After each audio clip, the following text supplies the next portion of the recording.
post because that is of course on Monday, but yeah, by the time you see this, the game will probably have happened, or it's going to happen tonight.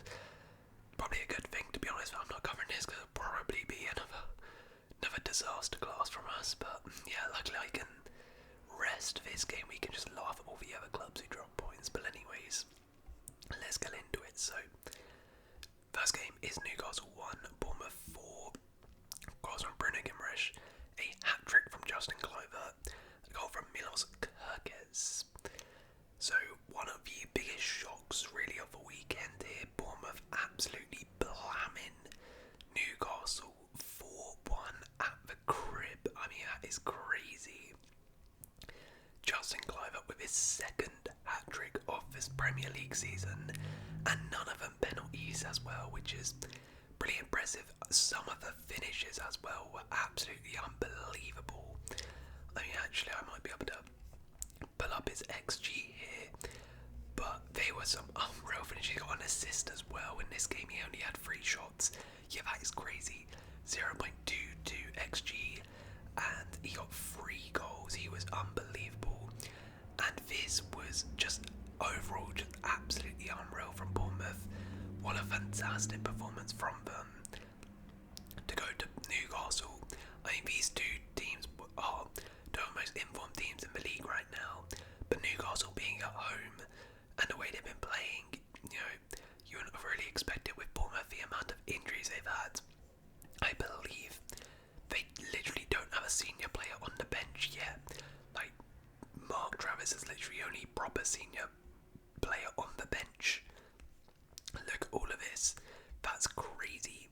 So to go to Newcastle, one of the most informed teams in the league at their home, one of the best teams at home in the league, and beat them this well, this convincingly, yeah, that is unbelievable. And you know what, Bournemouth, they have an unreal season.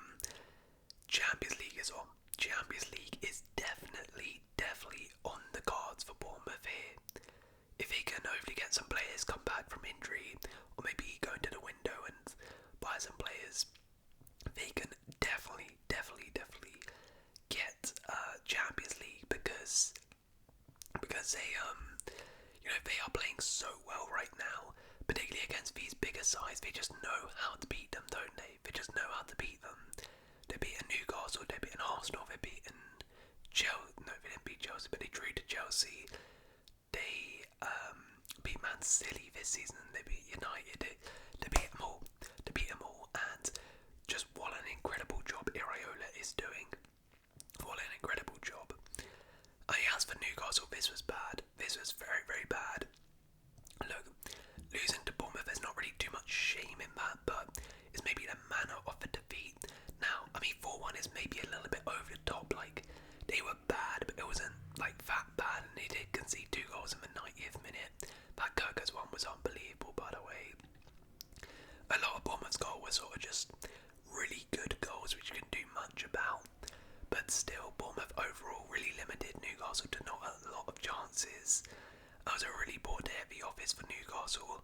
Alexander Isak got absolutely pocketed by the Bournemouth centre-backs. And yeah, look, Eddie Howe, I'm hoping they can sort of just dust this off and move on to the next one, but maybe it's a little bit of a reality check that Newcastle are maybe not quite there yet, and still have a little bit of work to do. But what an unbelievable result for Bournemouth. Right, Brentford 0, Liverpool 2. A brace from Darwin Nunez in the 90th minute. Now this was maybe one of the biggest results of the season. I do feel this is one of those results where we will look back on this come the end of the season. If Liverpool were to win the league and say, this was a bit of a pivotal point. Because Liverpool, coming into this haven't been on amazing form. Dropped points against Forest and Man United in the league. Lost to Spurs as well. So it's a tough place to go as well. Brentford away, 0-0. You're thinking, yeah, they're going to get a point, drop points again.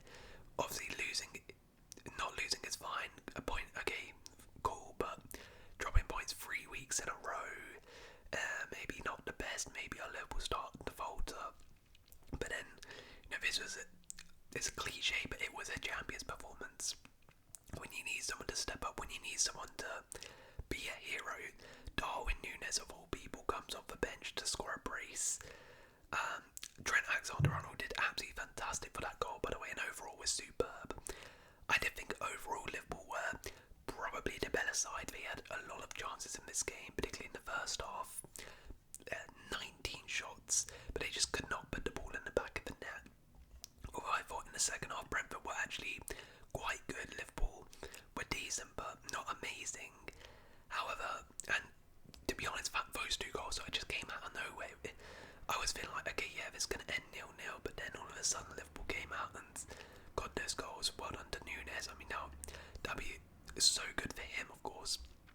Not had a great season at all, but to have that sort of impact is absolutely unbelievable. I mean, Brentford did cause them a lot of problems on the counter. To be honest, we're kind of unlucky not to score a goal here, but look, Liverpool get the win. A really difficult away fixture, and they come away with the 3 points. Huge, absolutely huge for Liverpool. And as I said, I really do think this is one of those where we're going to look back, particularly with some of the other results which we'll get onto, like Arsenal dropping points. I think this is a big weekend for Liverpool. It's a big weekend, and yeah, well done to them. Leicester 0, Fulham 2, goals from Smith Rowe and Adama Traore. So yeah, Fulham with a pretty easy, comfortable, convincing victory here. By far the better side in this game, just completely dominated Leicester in this one. It was really easy for them. Smith Rowe's goal was really well done, actually. A really good header from him, as was Adama's, actually with a decent finish for once in his life. But yeah, I mean, it was pretty comfortable from Fulham. Both halves just completely dominated. Second half in particular were very good. Leicester really didn't offer anything going forwards.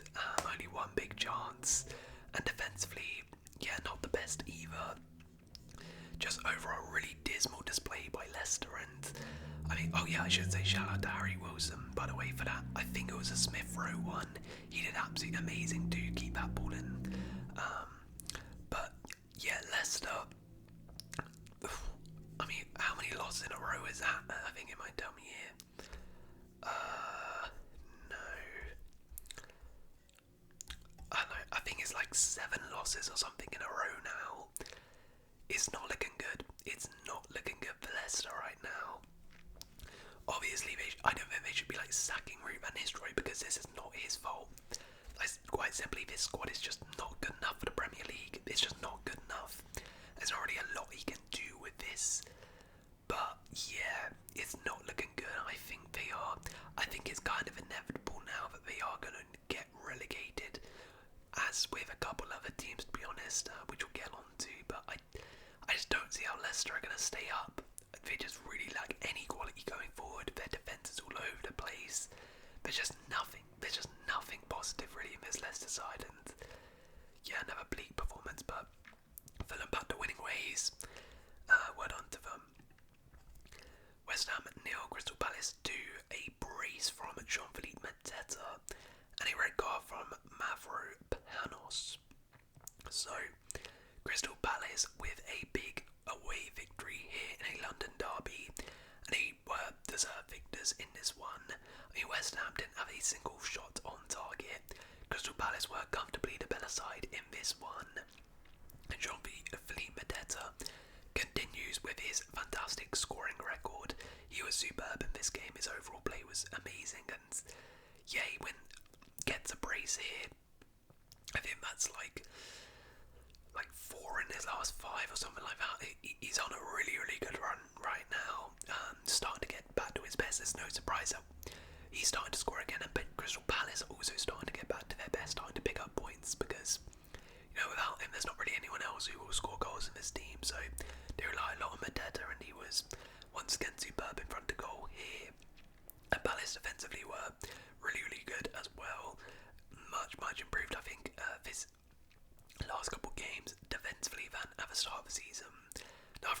start to the season. Crystal Palace are, yeah, I think well and truly fine, and finally found their groove again. And who knows, maybe second half of the season could be pushing up the table.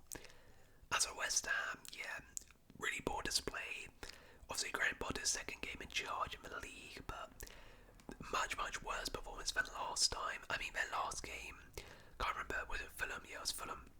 I did say in that one, like, they were that fortunate to win that.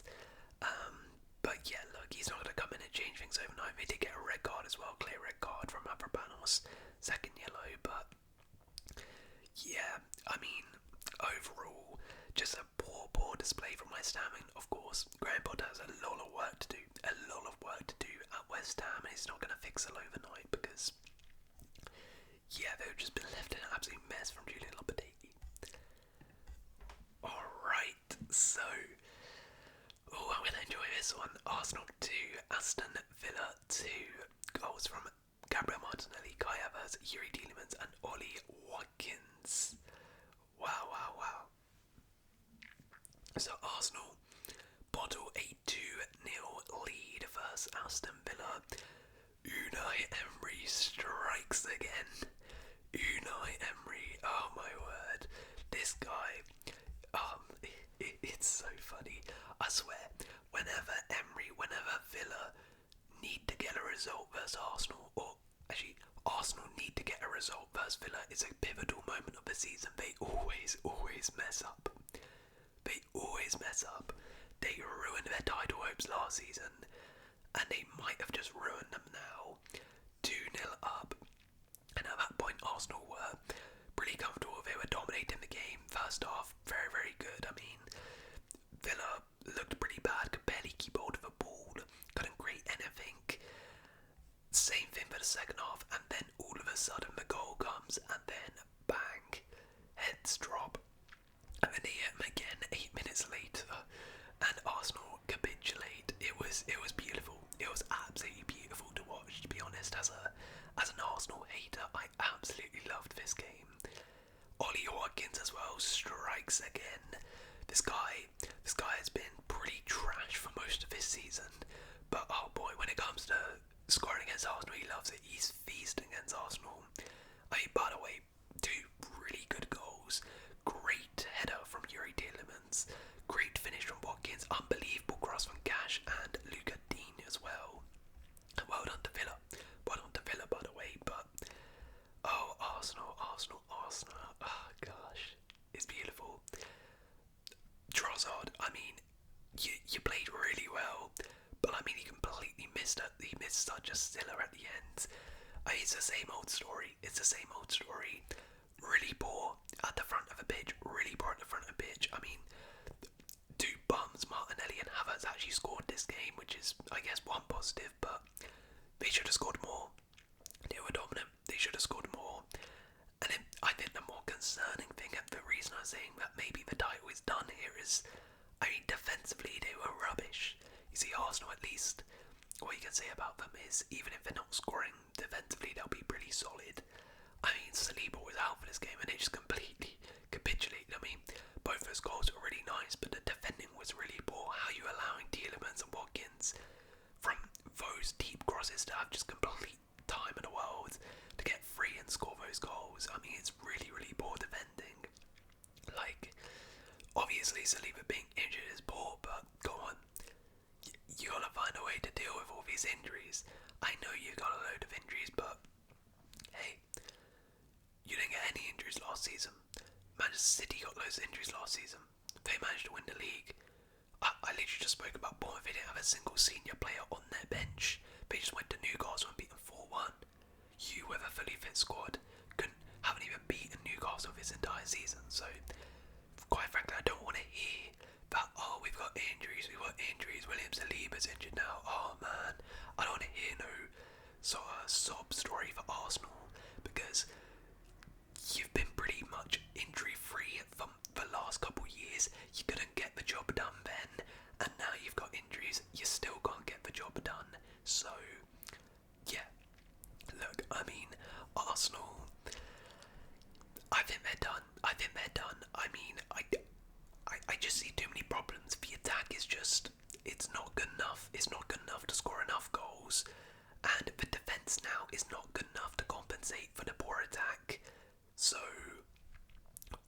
exactly do they have going for them right now? I don't know. And I think they're done.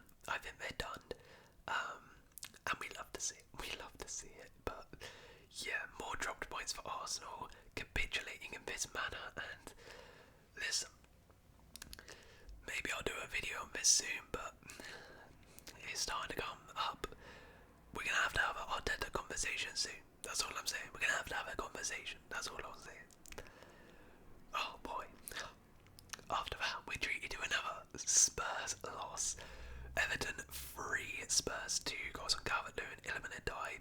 No goal from Archie Gray, Kulusevski and Richarlison.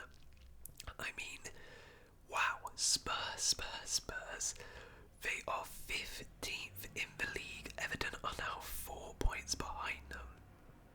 Like, what? Another L for Spurs. Wow. 3-0 down at half time versus Everton. I mean, are you kidding me? You conceded 3 goals to Everton. These guys are literally allergic to goals. These guys are the worst team in the Premier League when it comes to goal scoring, when it comes to chance creation, and you conceded 3. Are you serious? Are you serious? If that does not tell you how bad this Spurs team is, then I do not know what does. These guys are horrific. They're horrific. And it's the same thing I said about Arsenal, where with Spurs you could say, okay, their attack, they're gonna concede goals, fine, but their attack is good. They'll create a lot of chances, they'll score a lot of goals. Well, and the defence, they might try and outscore you.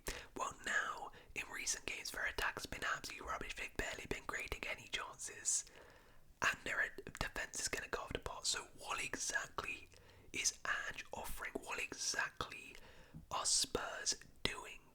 They can't defend and they can't attack. So what exactly, what is even a point in playing games at this point? I don't understand. They got cooked. Dragosine, Jesus, this guy got absolutely put in a blender by Ilman Ndiaye. Ndiaye's a good player, but come on. There's no way you should be getting cooked by that. It could have even been more. Kinski had to make a couple really good saves. Calvert-Lewin. I mean, let Calvert-Lewin score a goal against you. What the hell? What is going on? It's absolutely horrific. And yet again, I said it about Arsenal and I'll say it for Spurs. I understand you got injuries. But injuries is not an excuse to lose. I mean, how many games is this now in the league? Hold on.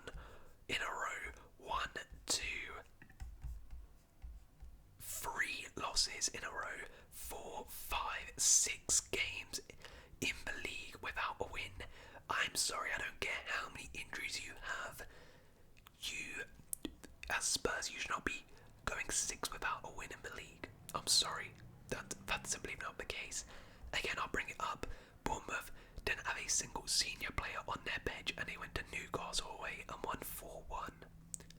So what is your excuse, Spurs, for going away to one of the worst teams at goal scoring in the league and conceding 3 and being 3-0 down at half time? Please,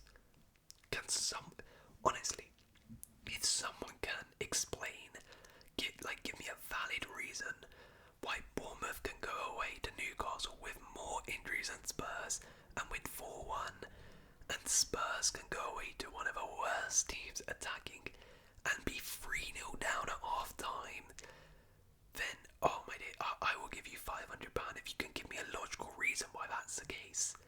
Because if that is not on Ange Postecoglou, then I don't know what this guy can do. Because this guy, genuinely, if you don't have players to play your system, don't play the system. You've gone 6 games without a win now. At what point do you just say, listen, we can't buy a win, let's just switch it up a little bit and try and get a win? He did that, to be fair, in a couple games like Liverpool in the Carabao Cup, but I mean, come on. Anyways, should he be sacked? I mean, their form is absolutely abysmal. I don't think he'll be sacked yet. I think you've got to give him the Carabao Cup semi-final against Liverpool. If they don't get through on that, he has to be sacked straight after that. Literally, as soon as they get knocked out, literally just go into the changing room and say, "Ange, get out, mate, get out." Don't even bother the team door. Just don't just lock the changing room door, because quite frankly, what is the point in keeping him here? The way they're playing is absolutely abysmal, and they're just awful. They're absolutely awful, and genuinely, they're very lucky that there are 3 really bad teams in the league right now. Otherwise, it'll be a lot closer to that relegation zone. Oh man, this just keeps getting better and better. So, we had a nice cookout on Arsenal, we've had a nice one on Spurs, and now it's Man United's turn. Man United fans, you've probably been enjoying the last 2 segments, but I don't think I forgot about you. I actually wish Chelsea play on Monday nights all the time, because I can do this without any fear about Chelsea. We're probably going to lose, and I'll probably get cooked in the comments, but I don't care. Let me enjoy this, because Man United won, Brighton 3. Goals of Bruno Fernandes, Yankuba Minter, Gary Mitoma, and Jorginho Rutter. So Brighton feast yet again at Old Trafford. I mean, at this point, just name it the Amex, 3 straight wins at Old Trafford. And look, I said it when Bournemouth beat United 3-0 at Old Trafford fairly recently. Like, am I surprised about this? Oh, absolutely not. Like, Brighton have beaten United 3 times in a row at Old Trafford. Have I been surprised at any of them? Absolutely not. Brighton are just a completely better football club than Man United in every single department. On the pitch and off it. Off the pitch, there's no context. The way they run as a football club is just light years ahead of Man United. The players on the pitch in their team, even individually, I mean, right now, like, I'm taking Verbruggen over Onana easily. I'm probably taking Dunk and Van Hecken over any of their centre-backs. I'm easily taking Estupiñán over Mazraoui. Give me Veltman over Dalot all day. The midfield's not even a contest. Belabor on his own is better than these 2 combined. Joao Pedro and Danny Welbeck. Danny Welbeck is better than Xerxes and Højlund combined. Like, it's not even a contest. It's not even a contest. And then you add to that the team's tactics and the way they play as a collective. Again, not even a contest. Brighton are miles better football club than Manchester United.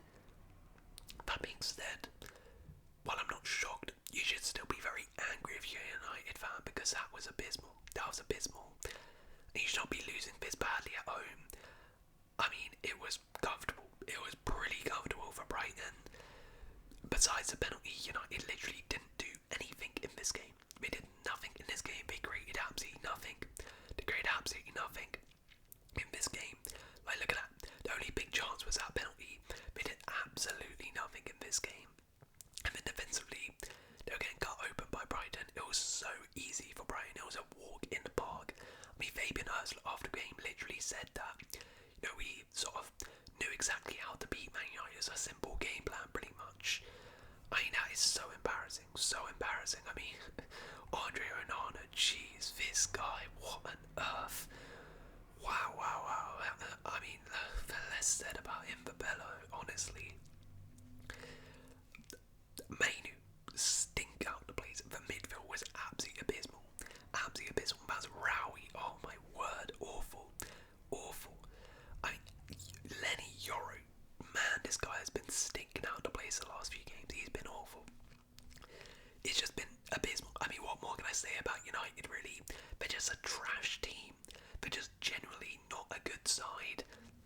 And I mean, Ineos, wow, honestly, they need to sort something out here. The fact that Man United, we are 20 days into January and they've not made a single signing. They haven't even made a single outgoing yet. That is an absolute disgrace. I mean, look at the dross they have in this team, and not one of these players has been sold yet. Are you kidding me? And not one single player has been brought in. I mean, Gola Mawani's just joined Juventus on loan. Why couldn't you go and get him on a loan for 6 months? Like, seriously, like, do something, Ineos. Are are you just going to sit here and let this happen? Because I'm telling you, if they don't sign any players and this is the squad that they have for the rest of the season, Man United fans expect a lot more of this.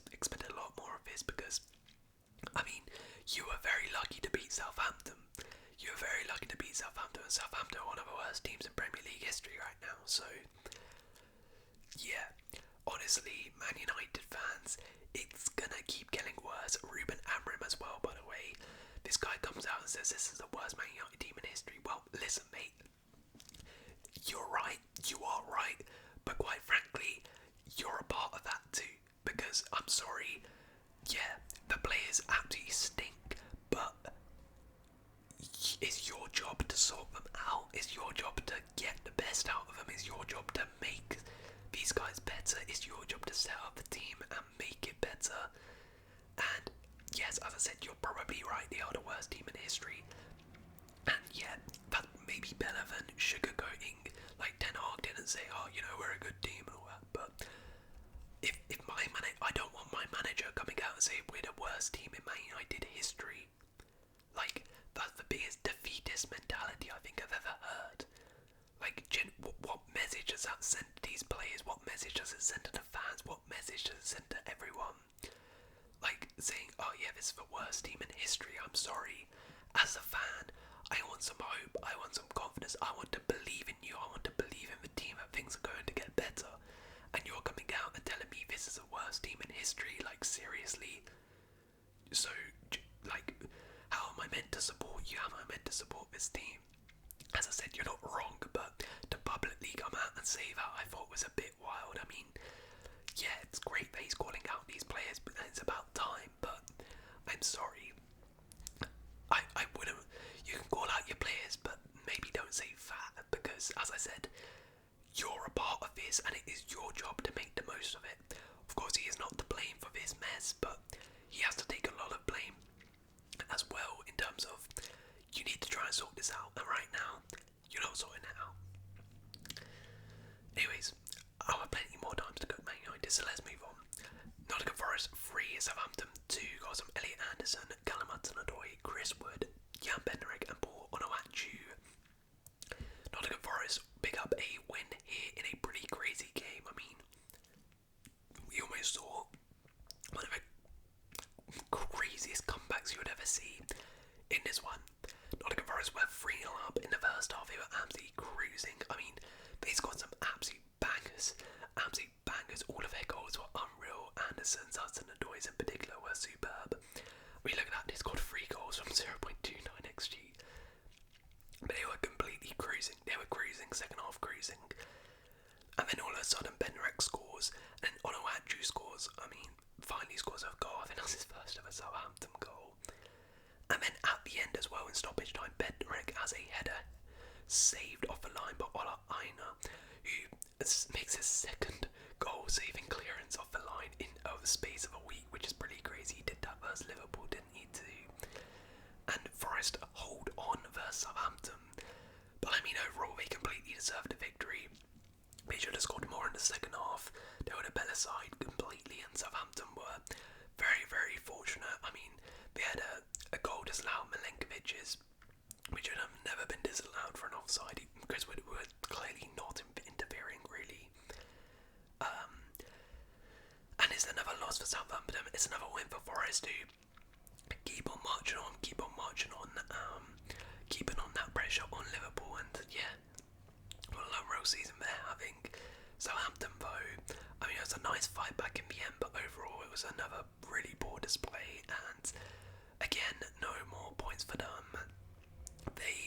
I believe they are on track right now to beat Derby for the worst Premier League points tally in Premier League history. It's not looking good. It's not looking good for them. Aaron Ramsdale had an absolute stinker in this game as well. I mean, it's kind of like the Leicester situation. You can't blame Ivan Jerry, because this squad he's inherited is just dross. It has no quality. It's not Premier League squad. So he's really trying to make the best out of a bad bunch, and at least he's making them competitive somewhat in games. But yeah, they look relegated. Speaking of teams relegated, Ipswich 0, Manchester City 6. A brace from Phil Foden Manchester City finally put in a performance and get a result. Somewhat back to their old ways here. Yeah, I mean, look, let me talk about Ipswich here because they were abysmal. And they got absolutely destroyed. And I think this result sort of signifies that, yeah, maybe they're just not ready for the Prem because, quite frankly, losing to this Man City side 6-0 is pretty embarrassing. If this was last season, then, sort of take it on the chin, it is what it is. But we've seen how poor this Man City side have been this season. Pretty much every single side this year has given Manchester City some sort of problem, some sort of danger this year, regardless of how bad they've been. So for Ipswich to be smashed like this is just pretty embarrassing. And I mean, I said Leicester, Southampton, they just don't have the quality to stay up, and I think they're pretty much done. It's the same thing with Ipswich, to be honest. I mean, this squad is just not a Premier League squad, is it? And they just don't have the quality to stay in this division.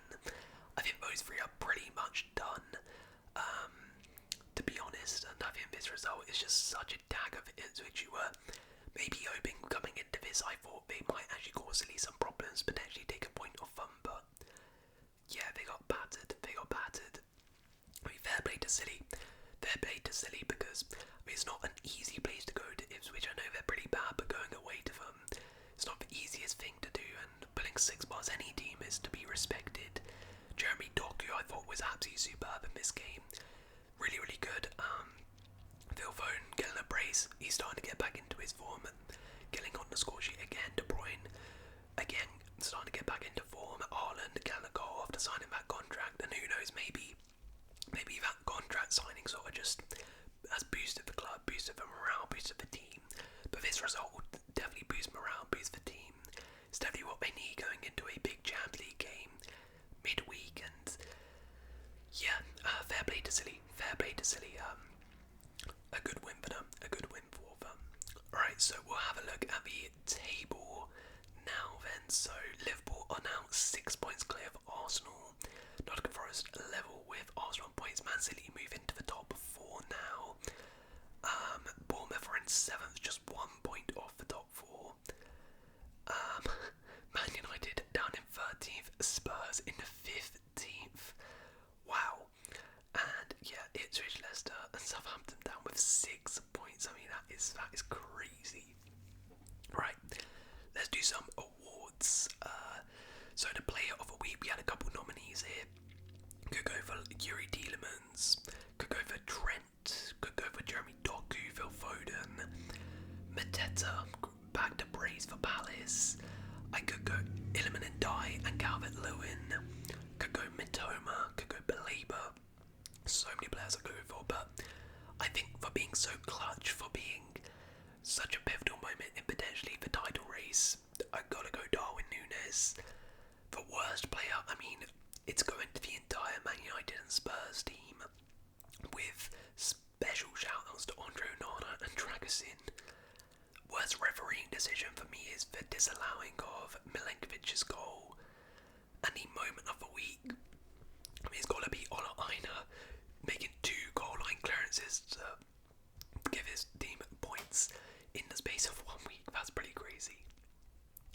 Right, before we go, because I won't get a chance to do this, I do want to have a quick look at some of the other results across Europe, because there were some really big ones I wanted to touch on. So Real Madrid won 4-1.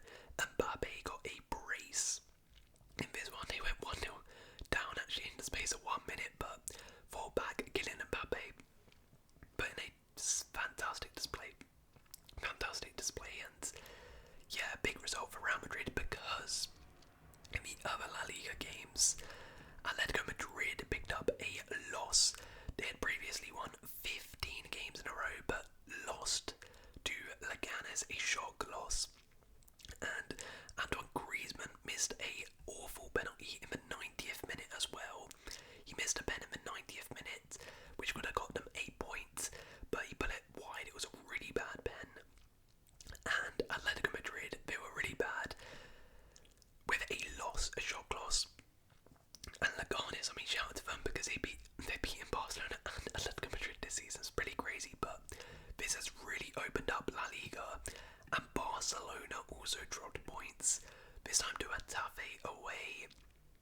Kunde scored a goal in this one, and Barca had some chances, but couldn't put them away, and Getafe held firm. They defended very, very well in the second half, and yeah, Barcelona and Atleti dropping points, meaning Real Madrid have now gone top of the table.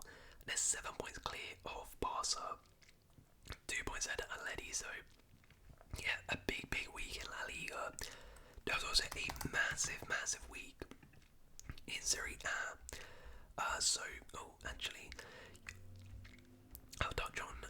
We'll touch on this one. So Juve played AC Milan and Juve won 2-0. Two really, really well taken goals, by the way, really well taken goals. Juve completely deserved this win. They were the better side in this one.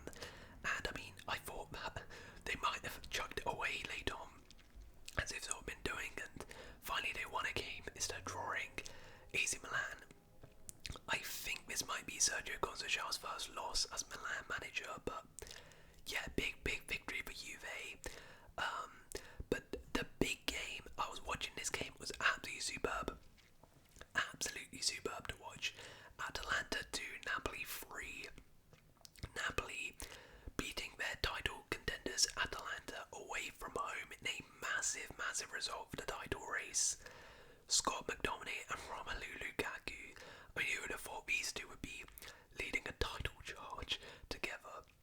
But he took really well taken goals. Lukaku, absolutely unreal header to win the game. And Lookman scored a really nice goal, to be fair to him as well.